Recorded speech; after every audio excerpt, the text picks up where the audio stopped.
नमस्कार विद्यार्थी मित्रांनो, इयत्ता 6वी विषय इतिहास या पुस्तकातील प्रकरण 6वे जनपदे आणि महाजनपदे.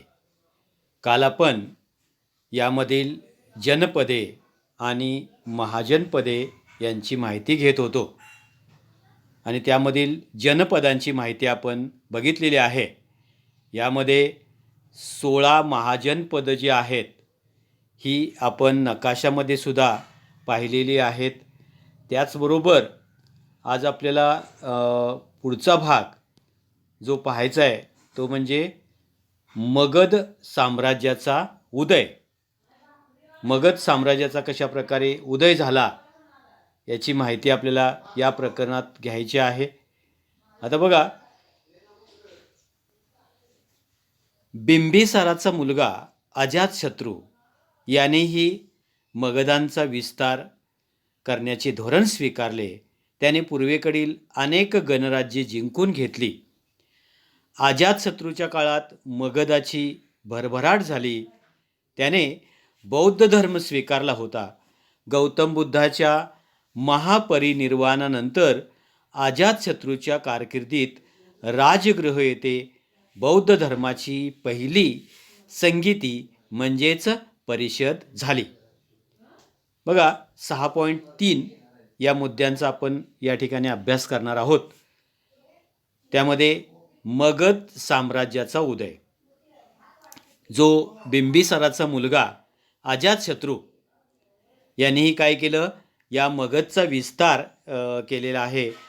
मगधचा विस्तार करण्याचे धोरण त्यानं स्वीकारलं, म्हणजे विस्तार केला मगधचा. मग हा विस्तार कसा केला? त्याने पूर्वेकडील अनेक गणराज्ये जिंकून घेतले. राज्याचा विस्तार करायचा म्हटल्यानंतर आसपासची राज्ये जिंकून घ्यायला पाहिजेत. मग त्याने पूर्वेकडील अनेक राज्ये जिंकून घेतली. अजातशत्रूच्या काळात मगधाची भरभराट झाली. अजातशत्रू याच्याकडे राज्यकारभार ज्यावेळेला होता, यांच्याकडे त्या राज्यकारभार होता, त्यावेळेला मगधाची काय झाली, मगध साम्राज्याची भरभराट झाली. त्याने बौद्ध धर्म स्वीकारला होता. म्हणजे अजातशत्रू याने कुठला धर्म स्वीकारला होता? बौद्ध धर्म स्वीकारला होता. गौतम बुद्धाच्या महापरिनिर्वाणानंतर, म्हणजे गौतम बुद्धाचं महापरिनिर्वाण झालं आणि त्यानंतर काय झालं, अजातशत्रूच्या कारकिर्दीत राजगृह येथे बौद्ध धर्माची पहिली संगीती म्हणजेच परिषद झाली. पहिली परिषद, बौद्ध धर्माची पहिली परिषद कुठं झालेली आहे? राजगृह या ठिकाणी. लक्षात ठेवा, बौद्ध धर्माची पहिली परिषद राजगृह या ठिकाणी झालेली आहेत. त्यालाच संगीती असं म्हणतात. संगीती म्हणजेच परिषद.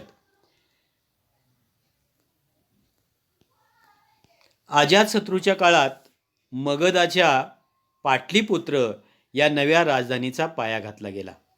या अजातशत्रूच्या कालावधीमध्ये मग या मगधाच्या पाटलीग्राम या नव्या राजधानीचा पाया घातला गेला. म्हणजे त्यावेळेला त्या मगधाची राजधानी पाटलीग्राम या ठिकाणी नवी राजधानी ही सुरू झाली.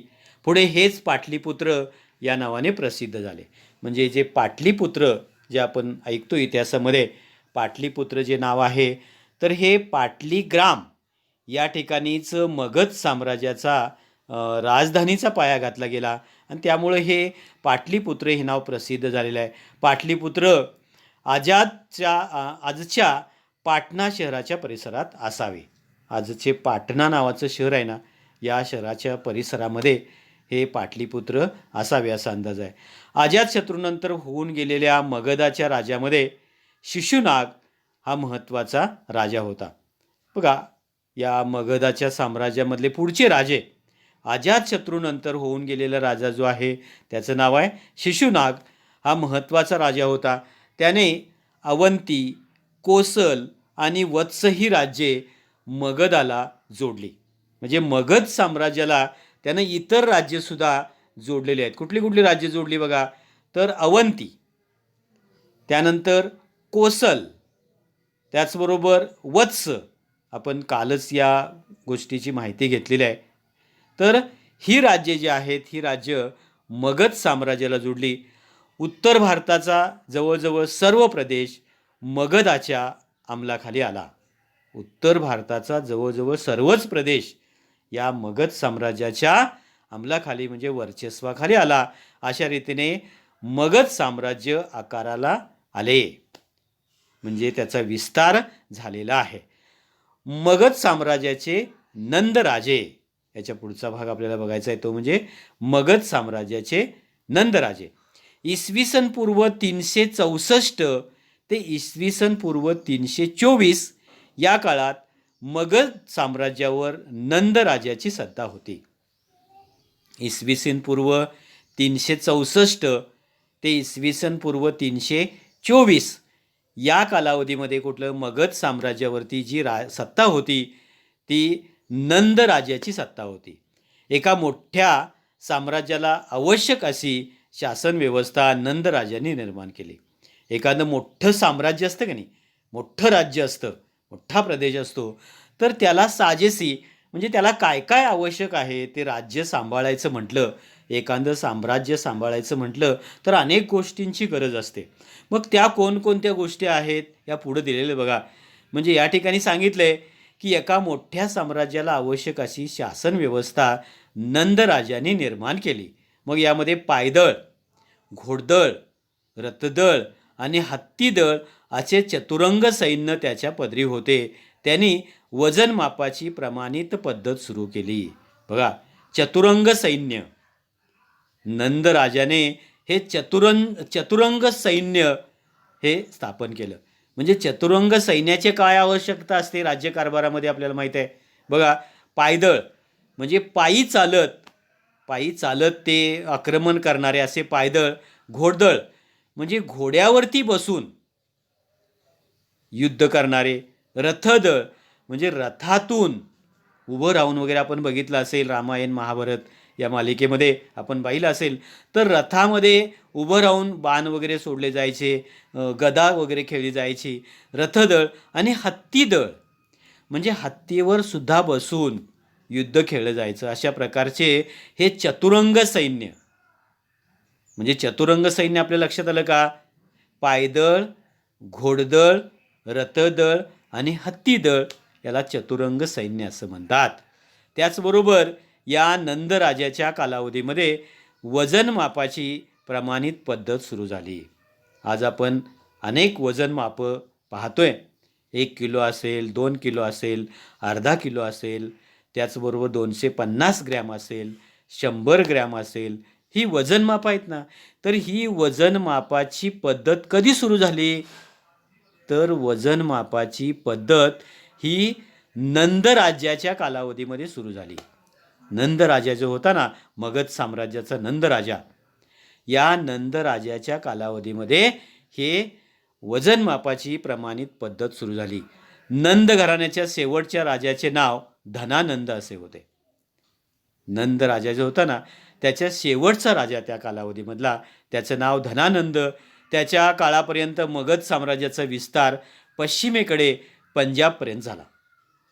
तर धनानंदच्या कालावधीमध्ये मगध साम्राज्याचा जो विस्तार आहे तो पश्चिम भागामध्ये, अगोदर उत्तर भाग सगळा काबीज होताच आणि धनानंदच्या कालावधीमध्ये पश्चिमेकडे पंजाबपर्यंत तो राज्याचा विस्तार झालेला होता.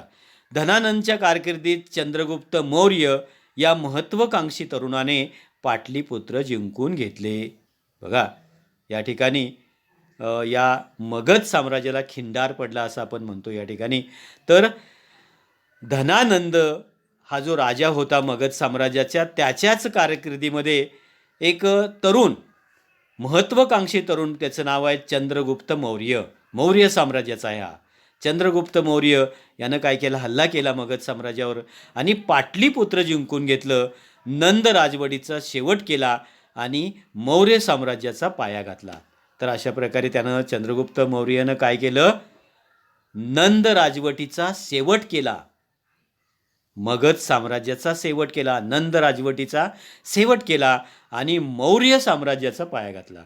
नवीन साम्राज्य त्या ठिकाणी निर्माण झालं, ते म्हणजेच मौर्य साम्राज्याचं. पुढील पाठात आपण मौर्य साम्राज्याच्या उदयाच्या काळात भारताच्या वायव्य आणि पश्चिम भागावर झालेली परकीय आक्रमणे याची माहिती करून घेऊ.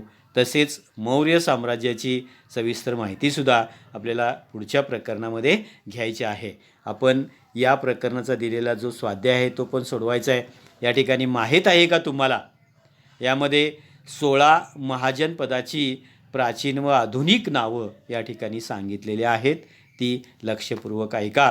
त्यामध्ये काशी, त्याचबरोबर कोसल, 2 नंबर कोसल, लखनौ या ठिकाणी आहे. 3 नंबर मल्ल, गोरखपूर. 4 नंबरचं महाजनपद आहे वत्स, अलाहाबाद. 5 नंबर चेदी, कानपूर. 6 नंबर कुरू, दिल्ली या ठिकाणी. त्यानंतर 7 पांचाल, रोहिलगड. त्यानंतर 8 नंबर मत्स्य, जयपूर. 9 नंबर शूरसेन, मथुरा. 10 नंबर अशमक, औरंगाबाद, महाराष्ट्र. आपल्या महाराष्ट्रातलं हे महाजनपद आहे बघा. त्यानंतर 11 नंबर अवंती, उज्जैन. 12 नंबर अंग, चंपा, पूर्व बिहारमधलं आहे. 13 नंबर मगध, दक्षिण बिहारमधलं हे महाजनपद आहे. त्यानंतर 14 वृज्जी, उत्तर बिहारमधलं हे महाजनपद आहे. त्यानंतर 15 गांधार, पेशावरमधलं आहे. आणि 16 कंबोज, गांधारजवळ हे महाजनपद आहे. तर अशा प्रकारची ही 16 महाजनपदं आहेत, लक्षात ठेवा. तर या ठिकाणी हे प्रकरण संपलेलं आहे. या प्रकरणावरचा स्वाध्याय आपण लिहायचा आहे आणि तो व्हॉट्सअपवरून पाठवायचा आहे. ठीक आहे, धन्यवाद.